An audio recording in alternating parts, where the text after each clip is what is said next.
भारत की बड़ी कूटनीतिक जीत, 7 साल बाद फिर शुरू हुआ ईरानी कच्चे तेल का आयात। अमेरिका और ईरान के बीच 2 सप्ताह के युद्ध विराम की कच्चे तेल की कीमतों में 18% की भारी गिरावट आई है। भारत के लिए बड़ी खबर यह है कि 7 साल बाद ईरान से कच्चे तेल का आयात फिर शुरू हो रहा है। जया नामक विशाल तेल टैंकर जो पहले चीन जा रहा था, अब भारत के पूर्वी तट की ओर बढ़ रहा है। विशेषज्ञों के अनुसार यह ग्लोबल ऑयल सप्लाई चेन में स्थिरता का बड़ा संकेत है। पापा ने वॉर रुकवा दी का क्या करूं? कांग्रेस ने मोदी पर साधा तीखा निशाना।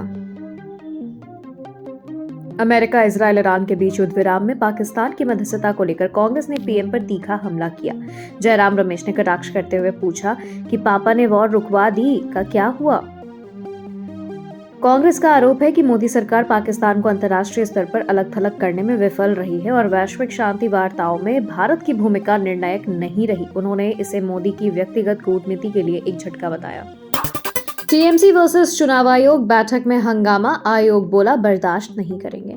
निर्वाचन आयोग ने तृणमूल कांग्रेस को कड़ा संदेश देते हुए कहा कि पश्चिम बंगाल में चुनाव भय, हिंसा और प्रलोभन मुक्त होंगे। आयोग की पूर्ण पीठ और टीएमसी प्रतिनिधि मंडल के बीच बैठक तनावपूर्ण रही। टीएमसी नेताओं ने आरोप लगाया कि आयोग उनकी शिकायतों पर ध्यान नहीं दे रहा, जबकि आयोग ने निष्पक्षता का आश्वासन दिया। डेरेक ओब्रायन के नेतृत्व में प्रतिनिधि मंडल ने भाजपा से कथित तौर पर जुड़े अधिकारियों के तबादले की मांग की है।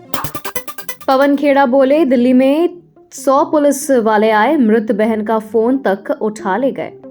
कांग्रेस नेता पवन खेड़ा ने असम के मुख्यमंत्री हेमंत बिस्वा शर्मा के खिलाफ मोर्चा खोलते हुए तेलंगाना हाई कोर्ट में अग्रिम जमानत की याचिका दायर की है। खेड़ा ने आरोप लगाया कि असम पुलिस ने उनके परिवार के यादगार सामान और गैजेट्स जब्त किए हैं। कांग्रेस ने इसे विपक्ष की आवाज दबाने वाली राजनीतिक कार्रवाई करार दिया है। उधर मल्लिकार्जुन खड़गे ने असम सीएम की पत्नी से जुड़े आरोपों पर स्वतंत्र जांच की मांग की है। जयशंकर बांग्लादेश विदेश मंत्री की मुलाकात, रिश्तों को नई दिशा देने पर जोर। विदेश मंत्री डॉक्टर एस जयशंकर ने बांग्लादेश के नए विदेश मंत्री डॉक्टर खलीलुर रहमान से दिल्ली में मुलाकात की। भारत ने बांग्लादेश की नई सरकार के साथ द्विपक्षीय संबंधों को और मजबूत करने और रचनात्मक सहयोग की इच्छा जताई है। रहमान ने अपनी 3 दिवसीय यात्रा के दौरान एनएसए अजीत डोभाल और पेट्रोलियम मंत्री हरदीप पुरी से भी चर्चा की।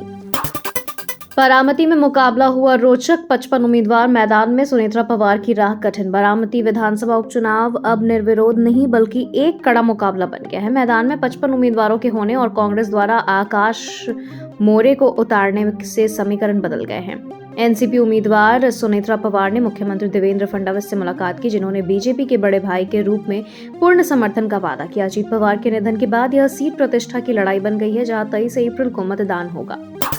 नवजोत कौर सिद्धू ने की भारतीय राष्ट्रवादी पार्टी की घोषणा, राघव चड्ढा की तारीफ की। पंजाब विधानसभा चुनाव से पहले नवजोत कौर सिद्धू ने अपने नई भारतीय राष्ट्रवादी पार्टी का ऐलान कर राजनीति में हलचल मचा दी है। चंडीगढ़ में प्रेस कॉन्फ्रेंस के दौरान उन्होंने साफ किया कि इस नई पार्टी में उनके पति नवजोत सिंह सिद्धू का कोई संबंध नहीं है और वह फिलहाल अपनी टीवी प्रोजेक्ट्स में व्यस्त है। साथ ही उन्होंने आप नेता राघव चड्ढा की तारीफ करते हुए उन्हें अच्छा इंसान बताया और कहा कि वे दलगत राजनीति से ऊपर उठकर अच्छे मुद्दों का समर्थन करेंगी। यूपी में शिक्षा मित्रों को बड़ी सौगात, मानदेय 10,000 से बढ़ाकर 18,000। योगी कैबिनेट ने शिक्षा मंत्रियों का मानदेय 10,000 से बढ़ाकर 18,000 और अंशकालिक अनुदेशकों का 17,000 प्रति माह करने की मंजूरी दी है। यह बढ़ोतरी अप्रैल 2026 से लागू होगी और साल में 11 महीने देय रहेगी। इससे राज्य पर 1,475 करोड़ से अधिक का अतिरिक्त व्यय भार पड़ेगा। प्रदेश के 1.43 लाख शिक्षा मित्रों को इससे सीधा लाभ मिलेगा। दिल्ली से हरिद्वार ऋषिकेश तक दौड़ेगी नमो भारत रेल, धमी ने रखा प्रस्ताव। उत्तराखंड सीएम पुष्कर सिंह धामी ने केंद्रीय मंत्री मनोहर लाल खट्टर के सामने मेरठ से हरिद्वार ऋषिकेश तक नमो भारत रेल कॉरिडोर का प्रस्ताव रखा। NH 58 के समानांतर यह रूट मुजफ्फरपुर, रुड़की, हरिद्वार होते हुए ऋषिकेश तक जाएगा। मंजूरी मिली तो दिल्ली हरिद्वार सीधा रैपिड रेल से जुड़ जाएगा। देहरादून हरिद्वार मेट्रो कॉरिडोर का प्रस्ताव भी रखा गया। यूपी बना देश का नंबर 1 दुग्ध उत्पादक राज्य, गुजरात राजस्थान को पछाड़ा।